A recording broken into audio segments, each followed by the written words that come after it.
Good evening, everybody. We're in Parashat Vayetze, and we're dedicating the Shiur to רפואת all the פצועים and הצלחת כל חיילי צה"ל וכוחות הביטחון, and for good decisions for the managers, for the Prime Minister and his ministers in deciding about חטופים and hostages. שהקדוש ברוך הוא ישלח להם עזרה, and they'll make the best decision possible. Did any of them listen to the speech last night? The speech last night, yeah, it was related to it, right? Yeah, we spoke yesterday about permission to make such a deal or not. Okay. We're now dealing with Vayetze Yaakov. I want to discuss the first Parsha, not the story of the ladder, but the second Parsha, not the story of the ladder, but the story of coming to Haran. So as we know, Yaakov had to escape from Bet Aviv, Bet Imo, and they both sent him. Rivka sent him to Beit Lavan, to Haran, and his father Yitzchak sent him in order to get married, and then he sleeps. It's a machloket where he was. The poshut, the pshat, vayifga b'makom means in Beit El, right? Because there he, when he got up in the morning, he called the place Beit El, and that's a pshat. And as Rav Maidan mentioned, that was a pshat of Yerovam as well. When Yerovam read, he read the pshat psukim. He didn't read Rashi. He read just the pshat, and he saw that Yaakov slept in Beit El, and that was a holy place. So that's why he decided, when he became the king, to make Beit El into the holy place instead of Yerushalayim, because Yerushalayim was nothing by then. And Rashi makes a big chidush that he came to Haran and then he wanted to go back, and he came just half the way back because he came just to Haran, just to Beit El, and then HaKadosh Baruch Hu folded up all Eretz Yisrael under his head, whatever. But that's a chidush.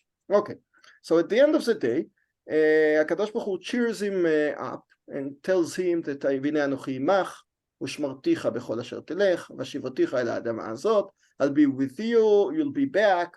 Okay, and then Yaakov, ויקץ יעקב משנתו, and we can feel that he's much less frightened. How do I know? Because in the Sheni, in the Perek Kaftet, in the second part on which I would like to talk today, he has much more self-esteem. וישא יעקב רגליו וילך ארצה בני קדם. So let's speak about this pasuk. וישא יעקב רגליו, he carried his legs. So he was קל רגליים. He ran, or he was more cheered up, or HaKadosh Baruch Hu gave him self-esteem, whatever. It's interesting that with the Yaakov, we always find the legs, the raglayim, or feet, how do we translate it? He says here, Vayisai Yaakov raglav, when he'll be in Beit Lavan, he'll earn a lot of money, he'll tell Lavan, Vayivarech Hashem otcha leragli, okay? So HaKadosh Baruch Hu has blessed you just because of me, because of my feet, or because of my legs, whatever. And then when he comes back from Beit Lavan and he meets Esav, so Esav at the end of the meeting convinces him to come with him, and then Yaakov tells, no, you'll go fast because you don't have kids, ואני אתנהלה לאיתי לרגל המלאכה אשר לפניי ולרגל הילדים. Okay, so he says twice regel, because of, okay, but why does he mention regel all the time? And when in his death, in Parashat Vayechi, Yaakov says, ויכל יעקב לצוות את בניו, ויאסוף רגליו אל המיטה. We never find this in the Avraham and Yitzchak, so it's 4 times, at least 5 times, that we have raglaim. That's interesting. I don't know what to think about it now, but the first time is mentioned here, וישא יעקב רגליו, וילך ארצה בין הקדם. So the first, the reisha of the pasuk is explained. Yaakov, you can feel that he's his confidence, and he can go now because he has a promise of HaKadosh Baruch Hu. Vayelech arza b'nei kedem. The seif of the pasuk is very weird, because what does it mean, arza b'nei kedem? B'nei kedem means to the east. He faced east. Okay, but we know that. Okay, that he went to Haran, that he went to the place where Avraham came from, or where Yitzchak came from. So it might be that it's a combination of the order of his father and the order of his mother, because his mother told him, go, kum lech פדן ארם ביתה בתואל אבי אמך וקח לך משם אישה.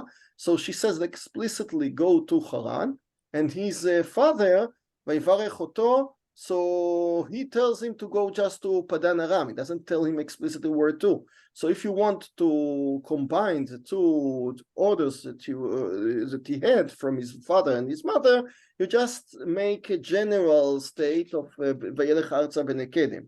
That's possible, but we have to remember that the pasuk probably points out Bnei Kedem and doesn't say Haran, because compare this to the beginning. Vayetze Yaakov miBe'er Sheva vayelech Harana. So when Yaakov was confident, Vayisai Yaakov raglav vayelech Harana, because we stopped just for the sleep, the short sleep that he had by Bethel and by Har Moriah. And then we go on, but we have a different expression. Vayelech arza b'nei kedem. The pasuk doesn't want to say Haran, and it probably implies to the kedem that we know. Where do we know kedem from? So we know it from Eden, from Gan Eden. Okay, שהקדוש ברוך הוא שם את הקרובים, כן, לשמור את דרך ארץ החיים, and then we know that Cain is expelled from the place that he was, Kidmat Eden. He goes to the east. We know later that Lot and Avraham, when they fight, or their shepherds fight, so Avraham says, "Im הימין והשמאלה, עם השמאל וימינה, ועם הימין והשמאלה, אנשים אחים אנחנו, we're brothers, we shouldn't fight, we shouldn't quarrel. Let everybody will go to his own place, and ויבחר לו לוט את בקעת הירדן, ויסע לוט מקדם." Okay, so we and all the meforshim discuss whether מקדם means from HaKadosh Baruch Hu, or two words kedem, to the east, because Yam HaMelech is in the east. So Lot is the second one who goes to Kedem. We find it by Ammon uMoav after they are born from not Lot, so Kedem. And we find Velivne HaPilagshim at the end of Parashat Chayei Sarah. Yitzchak is born, and Avraham לוקח אישה, marries out Keturah. And then ולבני הפילגשים אשר לאברהם נתן אברהם מתנות, וישלחם מעל פני יצחק בנו קדמה. So he sent them away to the east. So, okay, so now we have Isaiah Yaakov Raglav, and he is facing east. What does it mean, east? So east mean where Lot was, when Cain was, or where the Bnei Pilagshim was. Where? Okay, so we have to see that in each time we have a fight between brothers, and the one is expelled to the east. We have a fight between Cain and Hevel, and at the end of the day, Cain is expelled to the east. We have a fight, not fight, but okay, a quarrel, I don't know, between Avraham and Lot. And where is Lot expelled, or where he has decided to go to the east. So we have here two brothers fighting, Yaakov and Esav, and one is expelled to the east, Yaakov. But something is wrong here, because Cain was expelled because he murdered his brother. Esav wanted to murder his brother, but he decided not to because of kvod of his father. And Yaakov is expelled to the east. Something is missing here. Even Avraham and Lot, they're fighting, and then Lot is expelled because he is a bad person. Who is a bad person here? Esav. And he'll go to the east, because at the same pasuk that I mentioned before, when all the story is over and Yaakov would come back to Eretz Israel with his family and meet Esav, etc., etc., and Esav will convince him to stay with him. So Yaakov would tell him, no, it will take me a lot of time. And then Esav would go to Seir, he'll go to the east. So he will be the third one expelled because of a brother fight, and he'll go to the east. But now you have Keilu Yaakov, the winner, is a good person, that is not a real winner. Here you have the contradiction. You have the problematic situation in which Yaakov is now, that he is fought with his father, with his brother. He is right in a way. He bought the Bechorah and he stole the bracha. But now he finds himself with a blessing of Kadosh Baruch Hu, with the self-confidence we've spoken about, on the one hand, but from the other hand, he doesn't, he is a gole, he is not in his place. And the comparison that the Kotov, the Psukim give us now by saying Bnei Kedem, make you turn into Cain veHevel or Lot and Avraham and say, okay, I don't understand what's going on here, meaning to say that we're in a complexity, because Yaakov is not in the place he wants to be. Not only that, but usually in those parashot, there is an hitgalut. HaKadosh Baruch Hu nigla to the person, the good person, Avraham. HaKadosh Baruch Hu מתגלה אחרי היפרד Lot mimo. After being separated from the evil one, from Lot, HaKadosh Baruch Hu now can talk with him, just with him. And here we had it. HaKadosh Baruch Hu has spoken to Yaakov in the beginning of the Parshat, right? Where there's a ladder. But on the one hand, we have Hitgalut to Yaakov. On the other hand, we have very strange. HaKadosh Baruch Hu kicks him out of Eretz Israel. He doesn't know what will be there. Yeah, he is in a problem, not a Esav now. And okay, we see how the hero usually stays in the place, and the enemy goes to the east. And here the hero goes to the east. Let's go further to the story of the shepherd. Vayar vehine be'er basade. והנה שם 3 עדרי צאן רובצים עליה, כי מן הבאר ההיא ישקו העדרים, והאבן גדולה על פי הבאר. So he sees a well in the middle of the field, and there are 3 herds. כי מן הבאר ההיא ישקו העדרים, והאבן גדולה על פי הבאר. There is a big stone, a big rock, covering the head of the well. ונאספו שמה כל העדרים, וגללו את האבן מעל פי הבאר, וישקו את הצאן והשיבו את האבן על פי הבאר למקומה. So since you know the story, I would like to read it once and in the way, and then read it again with a contrary to all I'm going to say now. So as you would, before I start, what is the intention of the Torah by writing all of that? What was missing by saying Vayisa Yaakov raglav vayelech artza to Haran, to Bnei Kedem, to wherever you want, and he met Rachel? You have to know how he came to the address of Rachel. What for? I mean, What does it give you? You want to know why he loved Rachel, that he kissed her, etc.? We don't need that, because here in Shlishi, ויאהב יעקב את רחל, ויאמר אעבודך 7 שנים ברחל בתך הקטנה. So you see the romantic love that he had with Rachel, and he explicitly said to her father, I want your daughter. So why do you need all the story of the roim, of all of this? What does it give you? It gives you nothing, okay? Just to come. I mean, a lot of meforshim say that you have the meeting between the avot and the imaot on the well. Okay, that's very nice. Well, maybe if we have time, we'll deal with that. But basically, the story is focused with the shepherds, and we don't know anything about them. So now we'll go into the Ramban says that the whole story is meant just to see that how Hashem, the confidence to his Yerei Hashem, how strong they become.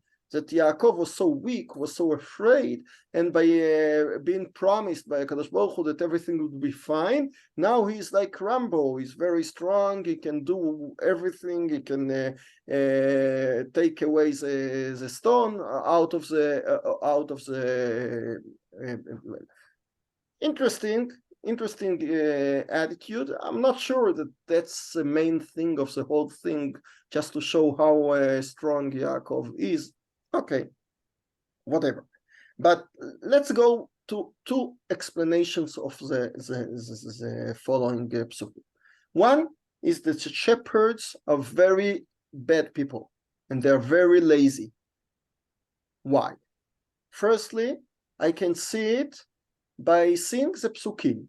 וירא והנה באר בשדה, והנה שם 3 רועים with עדרי צאן. No, it's not what's written. If you look at the pshat of the psukim, you don't find who are the leaders of the herds.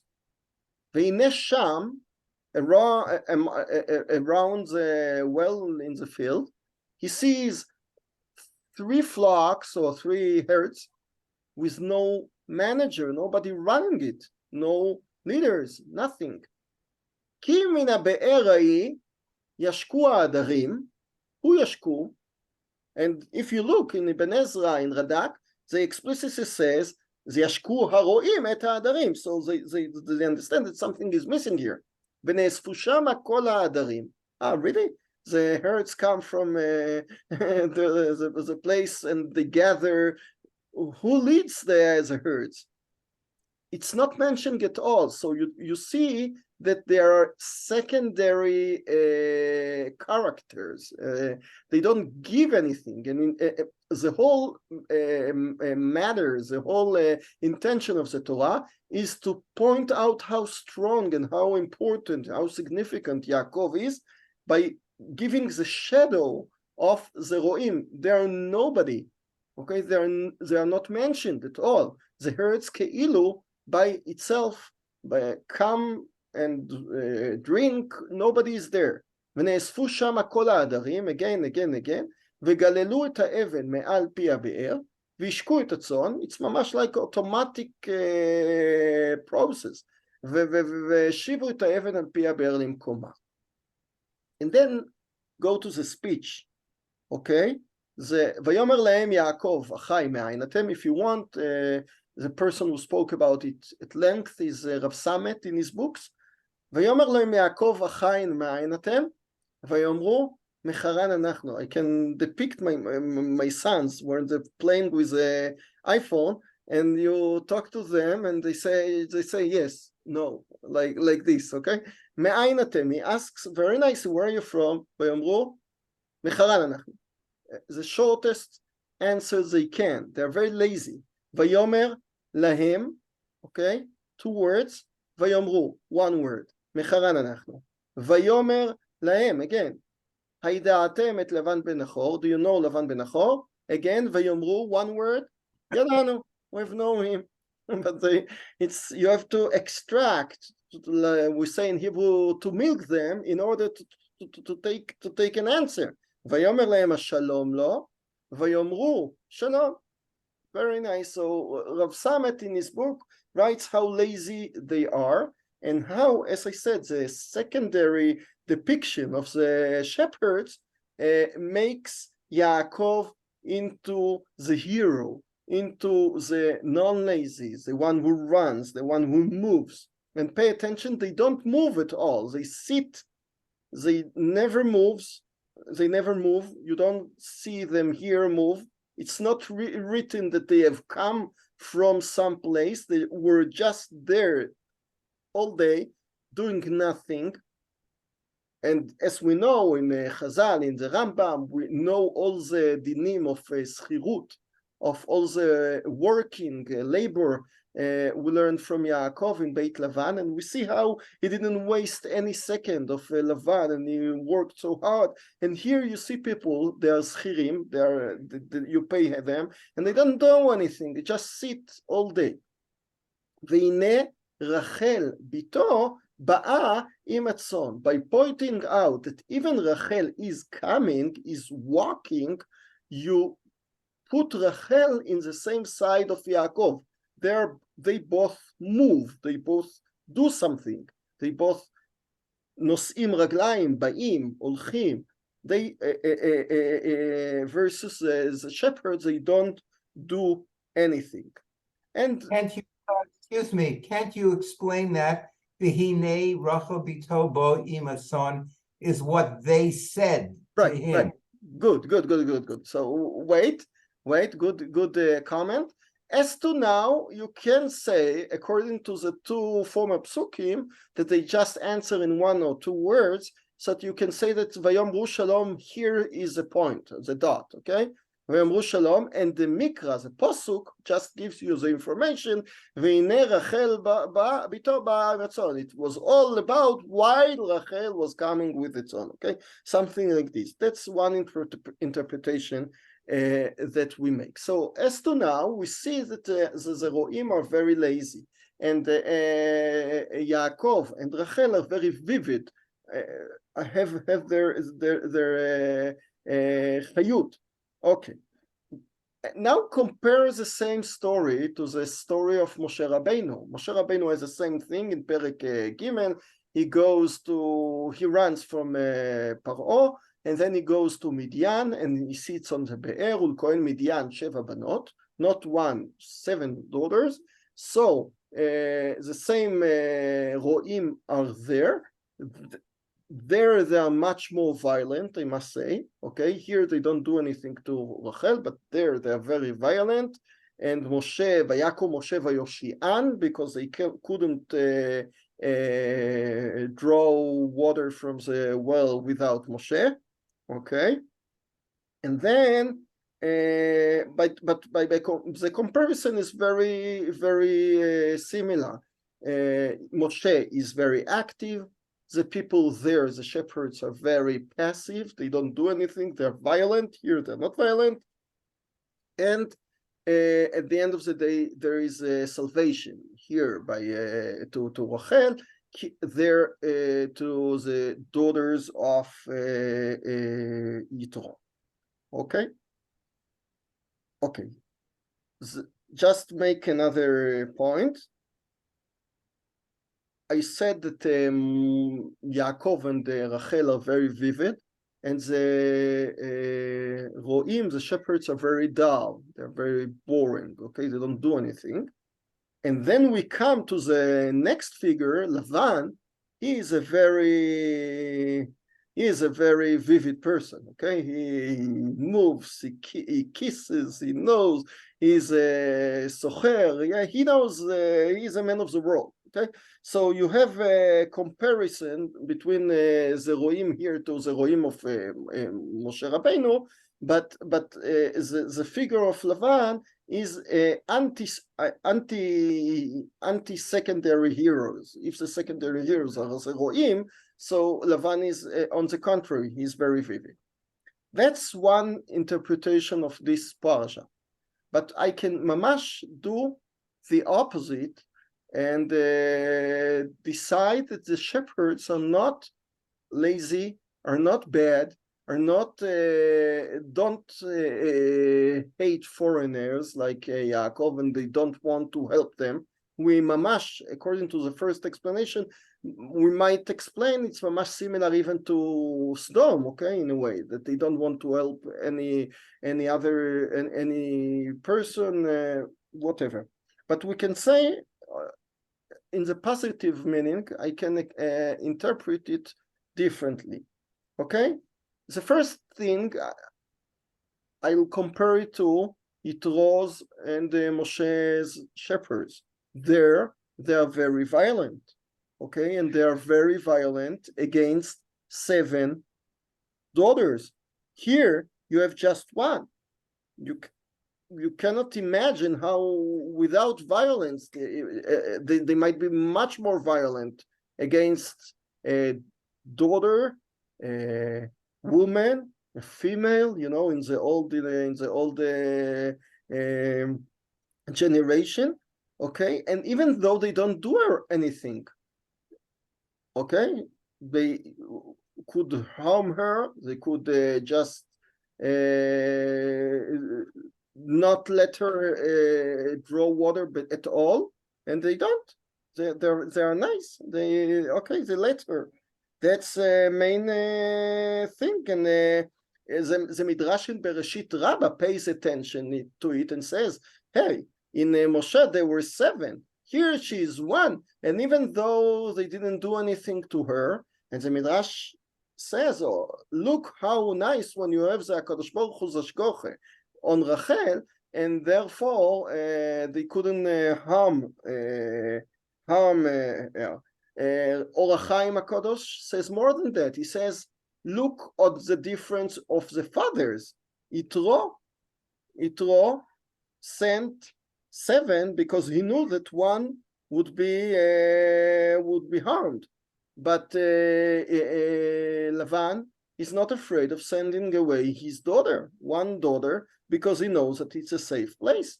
Okay, there are no violence there. So look how nice it might be. Okay.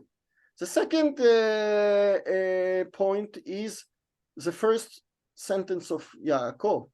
Can I ask you a question? The scenario that we have over here in this Pasha, is it much different than what happened by Rivka? Because, I mean, Rivka did all the work there also. Were the shepherds in a different situation at that point? There? What do you mean?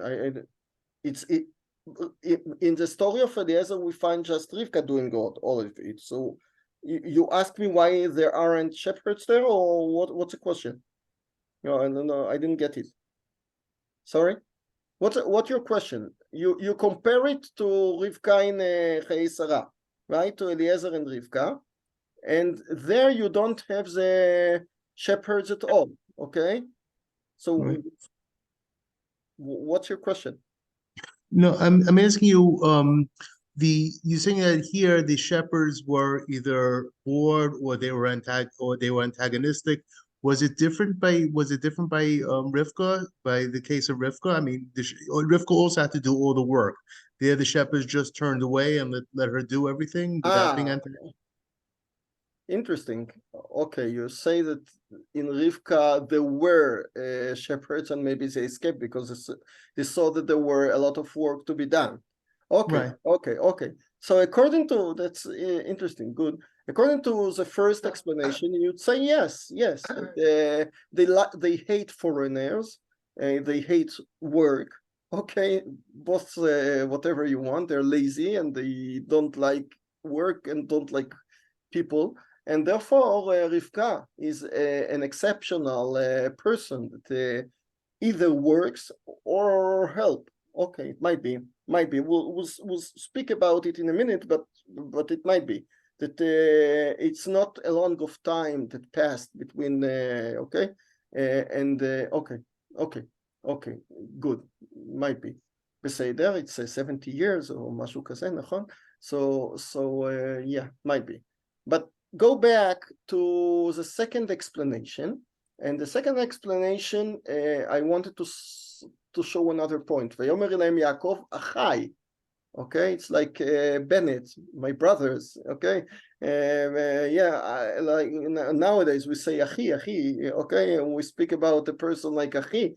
Yaakov speaks to them nicely, and Moshe never thought of talking to the shepherds in Midian achai, because he understands that they're very evil. But here, Yaakov says achai because he understands they're nice. According to the first explanation, you might say that even though Yaakov said achai, they don't answer nicely, and they said just the shortest answer, Haran anachnu. But according to the second explanation, okay, Yaakov found out that they were nice, and he wasn't afraid of making a dialogue with them. Okay, and as you commented before, the third pasuk, Vayomer lehem Shalom lo ve'amru shalom, we might understand that they gave the information. V'hinei Rachel bito ba'a min hatzon. So it's pshat. I don't know if it's pshat. It's both explanations are fine with pshat. But according to this shita, we'll say that yes, they didn't just at the beginning. They just said the shortest answer, but later on they added information. V'hinei Rachel bito ba'a min hatzon. How did they know that she came with the tzon? So according to the first explanation, we'll say that the shepherds made a stupid thing, that they blocked the petach of the well each day, just to make sure that nobody is taking water without them. Okay? We can understand that in the desert or in Haran, it's a very hot place, and they really don't want to be burgled by others. But it might say, as I mentioned before, that it's like Sodom. It's just for us, and they want to prevent Rachel to get the water. And just because Yaakov, so then Rachel succeeded in drawing the water, like just because of Moshe, Tzipporah and her sisters succeeded in drawing the water. But according to the second explanation, which looks on the positive point of view, so they know the information that Rachel is coming because Rachel was a part of the group. Okay, so we see partnership with men and women, the first partnership in the Tanakh. Okay, men and women, like the 20th century, that they are both shutafim, where Rachel is one of the group, and they really wanted to share.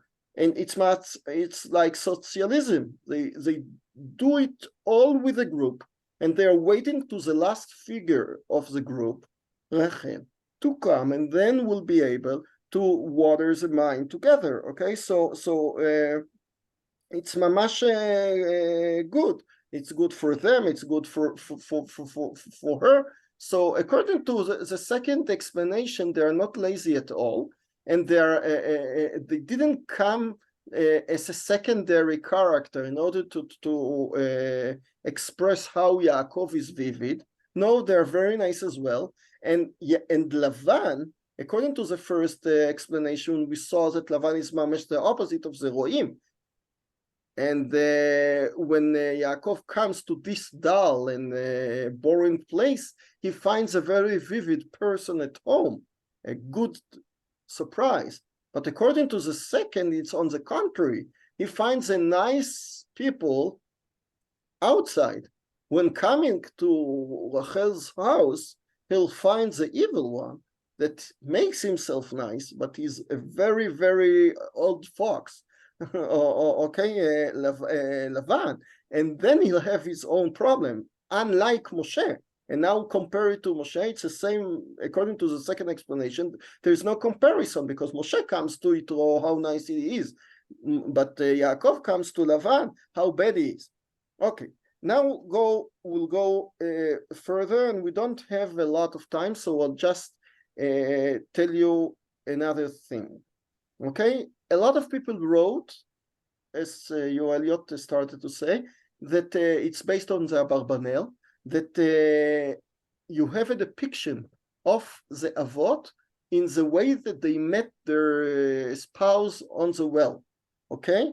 Because Yitzchak, or Eliezer is Shaliach, found Rivka working very hard on the well, and Rivka was very active in her marriage life, okay? Because Yitzchak was very, very weak, and she spoke, she made, she worked, all the things that she made on the Be'er, she made there. And here you see Rachel very, very active on the Be'er, as I said in the first explanation, Ba'a im Atzon. And Rachel is very practical because we will see that even though that Rachel was a kara, she didn't bless the HaKadosh Baruch Hu. We don't find that, unlike Rivka and Yitzchak, that they both daven to HaKadosh Baruch Hu, we don't find Yaakov and Rachel pray, but Rachel makes a decision or makes a suggestion that בוא נא אל שפחתי אולי אבנה ממנה.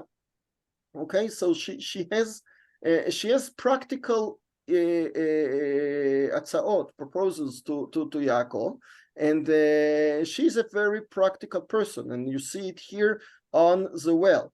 Okay, so that's one point, and the second point is that you find, after all I've said, that all the story of the shepherds comes to point out how weak the shepherds were, or how nice they were, but you pay attention to the instruments. You have here a well, be'er, and you have here Evan. And Evan is very well going with the Evan here, okay? that הארץ הוא שוכב על האבן, ויקח את האבן אשר שם מרעשותיו וישם אותה מצבה. So here you have an Evan. At the end of in the second parsha you have an Evan, and compare it. The first one comes with a ladder, something that connects you with heaven. The second one comes with a well, something which connects you with the abyss, with the tehomot, okay? So you have a kesher between the earth, but the question is whether the kesher would be up with the Kadosh Baruch Hu or down. If you say that it's a comparison, so you might say that it's the same thing, that Yaakov has two ways to connect from earth with a ladder to Kadosh Baruch Hu, or with water coming from the well to the base. In both ways, he connects with different merchavim, different places that he doesn't live in. But you might say that it's a contradiction. According to the first one, he can dream of angels, of Kadosh Baruch Hu, of Olam Haba, etc.